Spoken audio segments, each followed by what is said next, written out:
Bonjour à tous, c'est Max pour 1, 2, 3 Turf. Je vais vous proposer mon pronostic KT sur l'hippodrome de Vincennes et également quelques tuyaux sur les courses du jour pour ce vendredi 23 juin 2023. Mais avant ça, on va revenir sur mes résultats de mes pronostics de ce mercredi 21 juin 2023 qui était sur l'hippodrome de Langon et l'arrivée du KT sur le numéro 11, le 13, le 7, le 1 et le 6. Mes deux bases prennent la deuxième et la troisième place, donc on a pu avoir le 2 sur 4 et également le couplet placé. Je vous avais également donné le numéro 11 qui gagne ce KT, donc on a pu avoir le couplet gagnant, donc tous les couplets placés. Le tiercé dans le désordre également. Malheureusement, il ne manquait que le numéro 1 pour avoir plus de gains dans ce KT.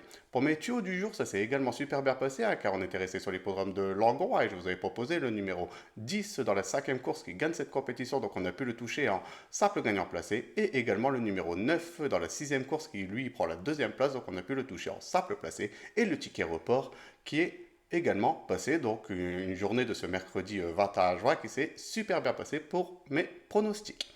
On va revenir sur mon pronostic KT sur l'hippodrome de Vincennes pour ce vendredi 23 juin 2023. C'est la réunion 1, course 3, départ prévu à 20h15 pour le prix Clémentine, réservé aux trotteurs de 7 à 9 ans inclus, n'ayant pas gagné 175 000 euros sur les 2100 mètres départ Autostar de la grande piste de l'hippodrome de Vincennes. C'est une corde à gauche. Ils sont 14 partants pour cette course européenne, une course de niveau E. Et mes deux bases, ça sera le numéro 10 et le numéro 7. Donc de les jouer en couplet gagnant placé et également en 2 sur 4 pour assurer ses arrières. Pour mes couplets gagnants placés en champ réduit de façon coupée, on va récupérer ma première base, donc le numéro 10, et je vais l'associer avec le numéro 1 et le numéro 14. Je vais faire exactement la même chose avec ma deuxième base, donc le numéro 7, et je vais également l'associer avec le numéro 1 et le numéro 14. Pour mon tiercé en champ réduit, on va récupérer mes deux bases, donc le numéro 10 et le numéro 7, et je vais les associer avec le numéro 1, le 14, et je vais rajouter le numéro 12 qui complétera ma formule pour ce tiercé.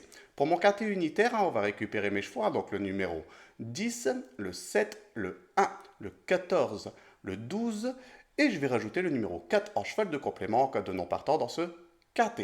Pour mon multi en 7, on va récupérer le numéro 10, le 7, le 1, le 14, le 12, le 4, et je vais rajouter le numéro 3 qui complétera ma formule pour ce multi en 7 chevaux. Mon regret dans ce KT, ça sera le numéro 6, donc de le jouer soit en combinaison un peu plus élargie pour ceux qui peuvent se le permettre, ou sinon de le garder en cheval de complément en cas de non-partant supplémentaire dans ce KT. Mon indice de confiance, il sera de 3 sur 5, donc je reste tout de même assez confiant.